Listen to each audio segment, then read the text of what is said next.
Have you ever gotten a contract and thought, wow, this deal seems a little too good to be true? Well, what happens when a simple typo turns that dream deal into an absolute legal nightmare? Today, we're going to jump right into a fascinating contract dispute where that exact thing happened. And trust me, it's got some huge lessons for pretty much anyone who ever has to sign on the dotted line. So, here's our roadmap. We'll start with the story of a deal that looked like a jackpot. Then we'll watch it all fall apart. After that, we'll get into the nitty-gritty, the actual rules that make a contract work. We'll even put the case on trial ourselves. Then we'll look at a totally different kind of contract problem involving source code. And finally, we'll wrap it all up with the key takeaways so this kind of thing never, ever happens to you. All right, let's set the scene. Our story kicks off with a business owner who's got a problem I think we can all relate to in this day and age. So, meet David. He owns a company called Tech1. And like pretty much any modern business, he needs solid IT support to keep everything from crashing. So he does what you do. He starts looking for a provider and gets in touch with a company we're going to call Company A. The first chat with Company A's salesperson, Kyron, goes really well. Everything seems totally normal, and Kyron says, hey, I'll send over our standard contract for you to review. And it's this simple, everyday step that starts the clock ticking on our story, and is where everything starts to go sideways. So David gets the email, opens up the attached contract, and starts to read through the fine print. And as he's scanning the terms, his eyes land on something that isn't just surprising, it's unbelievable. And there it is, the clause that made him do a double take. Right there in black and white, the hourly rate for Company A's IT support for a full year was $0. Not a typo, he thinks. He figures he's just hit the jackpot. It must be some amazing new client promotion, Free support for a year to get his business. What a steal. So, thinking he's just landed the deal of a lifetime, David moves fast.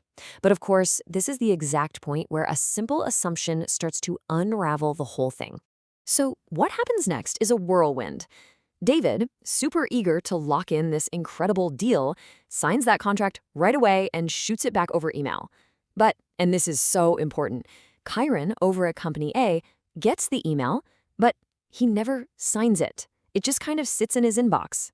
Meanwhile, David, feeling flush with all the money he's just saved, goes out and buys a bunch of new computers for his company. A little while later, David has his first tech issue, calls Company A, and a technician comes out. Spends a couple of hours, fixes the problem, everything seems great. But then, about a week later, this email lands in his inbox. It's from Kyron. It says, oops, the contract I sent you had a mistake. The rate wasn't $0, it was $100 an hour. And attached is a corrected contract and an invoice for $200. You can probably guess what happens next. David is absolutely furious. He fires back an email saying, we had a deal. I expect you to honor our agreement. But Company A isn't budging either. Their response is basically, look, since you won't pay the invoice or sign the right contract, we're done here. And just like that, the battle lines are drawn. And this, right here, is the central legal question of this whole mess. Looking at everything that happened, is there actually a legally enforceable contract between them? If David decided to sue, would he have a leg to stand on? This is exactly the kind of puzzle that keeps law students and business owners up at night. So, to answer that big question, we can't just go with our gut or what feels fair.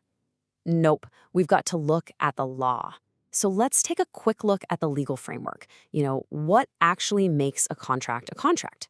First off, it's really important to get this. A contract isn't just any old agreement. It's a very specific kind of promise that a court will actually back up. It's a promise that the law says, yeah, you have a duty to follow through on that. Okay, so for a contract to even exist, you need 3 key ingredients. Think of it like a recipe. First, you need an offer. That's a clear proposal. Second, you need acceptance, where the other side agrees to the exact same terms. These first two together are what lawyers call a meeting of the minds. And third, you need something called consideration. It's a fancy word, but all it means is that each side has to give and get something of value. It's the skin in the game for both parties. All right, now we have our legal recipe: offer, acceptance, and consideration.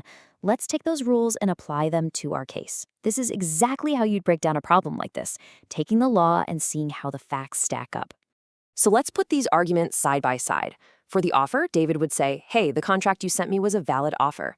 Company A would fire back, No way, a $0 price was an obvious typo, not a real offer. We weren't on the same page. Then, for acceptance, David's argument is, I signed it. That's acceptance. But Company A has a killer response. Yeah, but we never signed it, so we never accepted your signature. Finally, on consideration, David might argue, you get a client for a year. Companies come back, what do we get from you? If you're paying nothing, there's no consideration. So when you look at all those arguments, the whole case really boils down to one simple, unavoidable fact. Company A never signed the contract. And without their signature, it's almost impossible to argue that they actually accepted the deal and formed a real binding agreement. See, this whole case shows the danger of moving full steam ahead before an agreement is really truly final. And that danger isn't just about typos in the price. Let's look at another super common pitfall, especially in the tech world, that comes from the exact same problem, a battle over source code. Check out this quote. It's from a developer who's in a really familiar jam. They agreed to build some software for a client, but before the contract is finalized, and notice, there it is again, it's not signed, the client suddenly comes back and says they want the source code included in the deal. And for a developer, that's a huge deal because that code is their secret sauce. So if you're a freelancer or contractor, this advice is pure gold. Your intellectual property, like source code, has value all on its own, so it is absolutely reasonable to charge extra for it. And remember, a contract is a two-way street. Don't let some big company push you around. You have to negotiate. Try to figure out why they need the code, and you might find a way to compromise. And speaking of compromises, here's a brilliant one. It's called a software code escrow. It's pretty simple, actually. A neutral third party holds on to the developer's source code. The client only gets access to it if something bad happens, like the developer goes out of business. It's a win-win. The developer's property is safe, and the client gets peace of mind. Okay, so after walking through these two cases, a crazy pricing error and a fight over source code, what are the big lessons here? Let's boil it all down to some simple, practical tips to help you stay out of this kind of trouble. If you only remember three things, make it these. Number one, and this is the big one, a contract isn't final until everyone has signed it. David made the huge mistake of assuming the deal was done before Company A put pen to paper. 2. Read that final version like a hawk. Check every single number. A tiny typo can cause a massive headache. And 3. Always keep a copy of the fully signed contract somewhere safe. And that brings us to the end. So I want to leave you with a question. After seeing how one little price and one missing signature can completely blow up a business relationship, what's the one part of a contract that you'll pay extra close attention to from now on?